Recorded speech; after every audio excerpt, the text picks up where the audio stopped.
പാലക്കാട് ജില്ലയിലെ ആലൂർ എന്ന ഗ്രാമപ്രദേശത്തിലെ രണ്ട് ചെറുപ്പക്കാർ തമ്മിലുള്ള സ്നേഹത്തിൻ്റെയും പ്രതികാരത്തിൻ്റെയും വിദ്വേഷത്തിൻ്റെയും കഥ ചുരുളൊഴുകിയാണ് ഇവിടെ. ഇത് റൈസ്, പ്രായം 25, കഠിനാധ്വാനിയായ ഒരു പ്രവാസി യുവാവ്. അറബി നാട്ടിലെ ചുട്ടുപൊള്ളുന്ന മണലാരണ്യങ്ങളിൽ ഇൻ്റർനെറ്റ് കഫേ നടത്തുന്ന ഇദ്ദേഹത്തിന് ഒന്ന് ചിലച്ചയക്കാൻ ഇന്നൊരു ബെഡ് സ്പേസ് ഇല്ല. ഒരു ദിവസം വിയർത്ത് കുളിച്ച് റൂമിലേക്ക് വന്ന അദ്ദേഹം ആ കാഴ്ച കണ്ട് ഞെട്ടി. അദ്ദേഹത്തിൻ്റെ കിടക്ക മറ്റാരോ കൈയടക്കി വെച്ചിരിക്കുന്നു. അത് മറ്റാരുമല്ല, അദ്ദേഹത്തിൻ്റെ ഉറ്റ സുഹൃത്ത് ജനാബ് സയ്യിദ് അവർകളായിരുന്നു.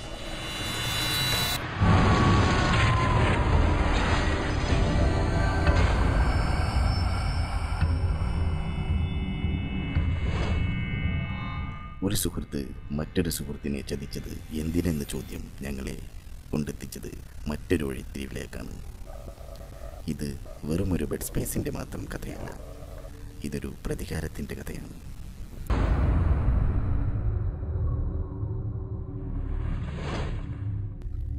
ഇതിൻ്റെ അന്വേഷണവുമായി സംഭവസ്ഥലത്തെത്തിയ ഞങ്ങൾക്ക് കിട്ടിയ വിവരങ്ങൾ ഞെട്ടിക്കുന്നതായിരുന്നു.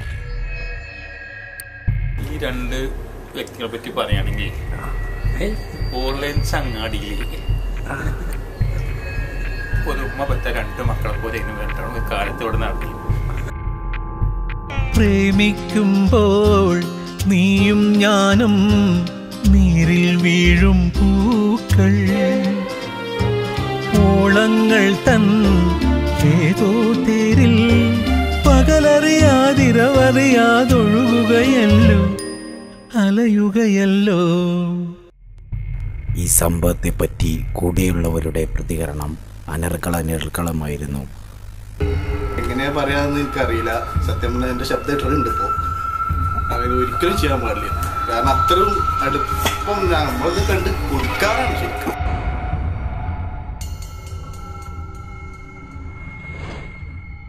ഞാനാണ് ഏറ്റവും കൂടുതൽ വൈകി വരുന്ന ആള്. അപ്പോൾ ഞാൻ ഇവിടെ കിടക്കാറുണ്ട്, നിലത്ത് കിടക്കാറുണ്ട്, ഒഴിവുള്ള സ്ഥലത്ത് കയറി കിടക്കും. അത് വലിയൊരു പ്രശ്നം, അങ്ങനെ വിവാദത്തിലേക്ക് തിരിയുന്നൊന്നും ഞാൻ അറിഞ്ഞിട്ടില്ല. കിടക്കല്ല യഥാർത്ഥ പ്രശ്നം, അത് മറ്റൊരു പ്രശ്നം കിടക്ക പ്രശ്നമായി മാറിയതാണ് ശരിക്കും. ഞാൻ റൂമിൽ എല്ലാവരും കൂടിയിട്ട് ഒരു കട്ട്ലറ്റ് പങ്കുവെച്ചപ്പോൾ തനിക്ക് ഏറ്റവും ചെറിയ കഷ്ണമാണ് കിട്ടിയതെന്ന് മുമ്പിൽ പറയുന്നുണ്ട്. സത്യം പറഞ്ഞാൽ അത് അവൻ പറഞ്ഞത് ഞാനുണ്ട് ശരിക്കും. ഇവിടെ വെച്ച് ഞങ്ങൾ യഥാർത്ഥത്തിൽ വൈമുട്ടിപ്പോയി. കിടക്കയാണോ അതോ കട്ട്ലറ്റാണോ യഥാർത്ഥ പ്രശ്നം? എൻ്റെ പഠിച്ചോനെ ആകെ കുടുങ്ങിയല്ലോ.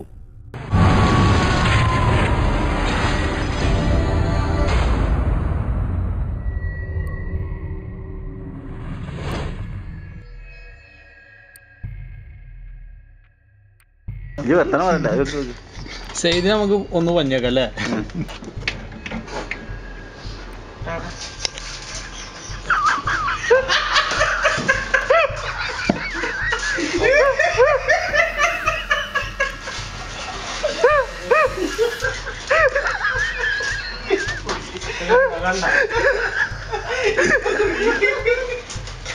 ആപ്പിളാണെന്ന് പറഞ്ഞ് പ്ലാസ്റ്റിക് ആപ്പിൾ തീറ്റിക്കാൻ ശ്രമിച്ചതും കട്ട്ലറ്റാണെന്ന് പറഞ്ഞ് ചിക്കൻ പൊരിച്ചതിൻ്റെ എല്ല് തീറ്റിക്കാൻ ശ്രമിച്ചതും അവൻ്റെ മനസ്സിൽ അപൂർവമായ പ്രതികാരത്തിൻ്റെ അഗ്നി കോരിച്ചൊരുകയായിരുന്നു. ഹൃദയമേ നീ ചഷകമായി നുരയുവതെന്തിനോ? നീണ്ട അന്വേഷണത്തിന് ഒടുവിൽ ഞങ്ങൾ അത് തിരിച്ചറിഞ്ഞു. കിടക്കയോ കട്ട്ലറ്റോ അല്ല യഥാർത്ഥ പ്രശ്നം. ഇതിൽ ഒരാൾമാർ കൂടുതൽ കളിച്ചിട്ടുണ്ട്. അതാരാണെന്നുള്ളത് എല്ലാവർക്കും അറിയും. ആരാണോ മൂന്നാമത് നിങ്ങൾ നോക്കി കണ്ടുപിടിച്ചു. മൂന്നാമതൊരാൾ അതെന്തായാലും കളിച്ചിട്ടുണ്ട്, അതുറപ്പാണ്. മൂന്നാമതൊരാൾ എനിക്ക് ഉറപ്പാണ് കളിച്ചിട്ടുണ്ട്. മൂന്നാമതൊരാൾ ഇതിനുള്ളിൽ കളിച്ചിട്ടുണ്ട്. അതുകൊണ്ട് സെയ്ത് ഒന്ന് അവിടെ പോയി കാണാം. എനിക്ക് 100% ഉറപ്പാണ് മൂന്നാമതൊരാൾ കളിച്ചിട്ടുണ്ടെന്ന്. ആരാണ് ആ മൂന്നാമതൊരാൾ? कभी बोलना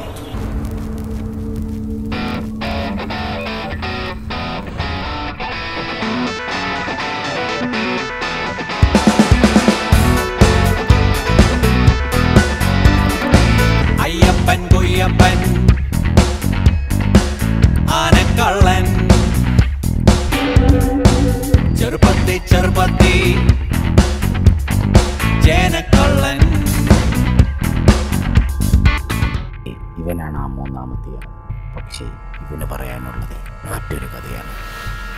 മാഷേ ഒരു കാര്യം, കട്ട്ലറ്റ് എന്ന് പറഞ്ഞാൽ എന്താണെന്ന് പോലും സത്യത്തിൽ എനിക്കറിയില്ല. ഈ കുബൂസ് കൊണ്ടുവരുമ്പോ ഞാനത് തൊട്ടിട്ട് പോലുമില്ല. കാരണം ഈ കുബൂസ് എന്ന് പറഞ്ഞ സാധനം എനിക്ക് തീരെ പറ്റില്ല, എന്റെ വയറ്റിന് പിടിക്കില്ല, അപ്പോൾ ഞാൻ തൊട്ടിട്ടില്ല. ഇവര് ഈ എടുത്തു എന്ന് പറയുന്ന ഈ ആപ്പിൾ ഉണ്ടല്ലോ, അത് ഞാൻ കണ്ടിട്ടില്ല. അതാണ് സത്യം. ഇവര് പറയുന്നുണ്ടല്ലോ ഞാൻ ഈ കട്ട്ലറ്റ് തിന്നു, ഈ സാധനം ഞാൻ കണ്ടിട്ട് പോലുമില്ല. ആരാണ് യഥാർത്ഥ കുറ്റവാളി? അതാണ് എല്ലാവർക്കും അറിയേണ്ടത്. ഇതാർക്കും അറിയില്ല. വിശ്വസിച്ചാലും ഇല്ലെങ്കിലും എന്നുള്ള ഒരു ചിന്തയാണ് എല്ലാവർക്കും. ഇത് അതെ, ആരാണ് യഥാർത്ഥ കുറ്റവാളി? അത് ഞങ്ങൾക്കും അറിയില്ല. അതുകൊണ്ട് ഞങ്ങൾ ഈ പരിപാടി ഇവിടെ വെച്ച് നിർത്തുകയാണ്.